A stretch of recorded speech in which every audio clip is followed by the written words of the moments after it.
The Gallows is the latest found footage horror film, basically starring a bunch of nobodies in this movie.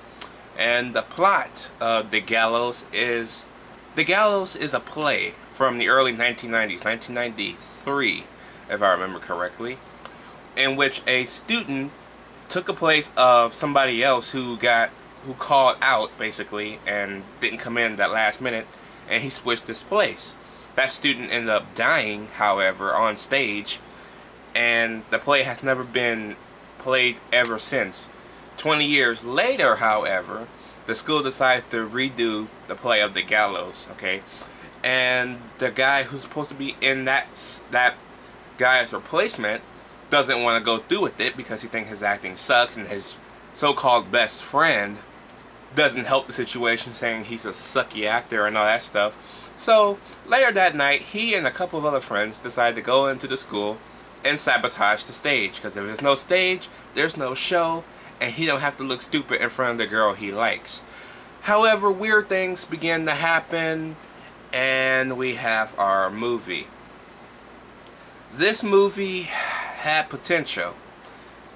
Seeing this movie in theaters, like in trailers, so many fucking times, it had potential.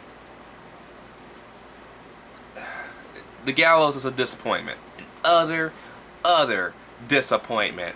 Okay? There are a few things I like about this movie. I like the fact that it's shot completely in the dark. So that means when they're recording on their cameras, they have to use either the camera's light or night vision on the cell phones, basically. And speaking of which, I like the way the film is shot, because usually a found footage film, you just got position from one camera and that's it. This one, you have several perspectives. You got the camera's point of view, and then you got the cell phone's point of view. And the way these two interact with each other is, like, if you're shooting on the main camera, you'll see what happens. But then, if we backtrack to the cell phone's camera, you see what happens 5 minutes in the past on that side. So, two people split apart, and something happens on each side, you see one side first, and then you go back into the past to see what happened on the other side. That was pretty inventive. I like that. That was cool. Okay? That was probably like the highlight of this whole entire movie, to tell you the truth. The acting in this movie is not very good. Everybody's horrible. Horrible, man.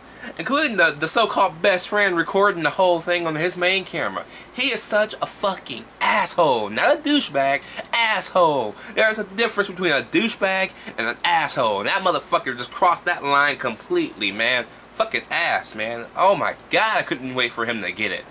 Man, I hope he did. And just like, come on, get him, get him. I'm like, god damn this boy. And the girl that this boy likes, oh my god, her voice is annoying. She talks like this the whole time and stuff like that, but she's a whiny little bitch, you know?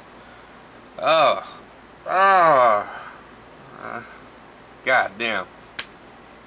It's not scary. You got jump scares every few minutes. It's kind of lame, actually. Okay? It's kind of lame that my movie theater, this movie's not even a month old. It just crossed a month old, and my theater doesn't even have it anymore.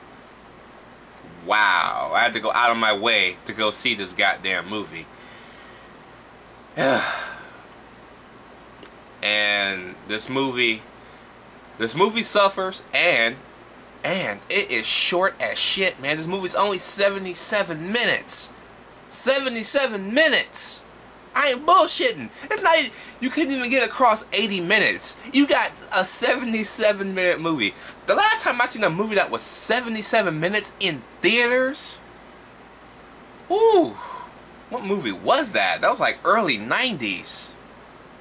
This should not have been in the theaters. But because it's Warner Brothers, they had to get it in theaters. 77 minutes for a movie theater? No. No.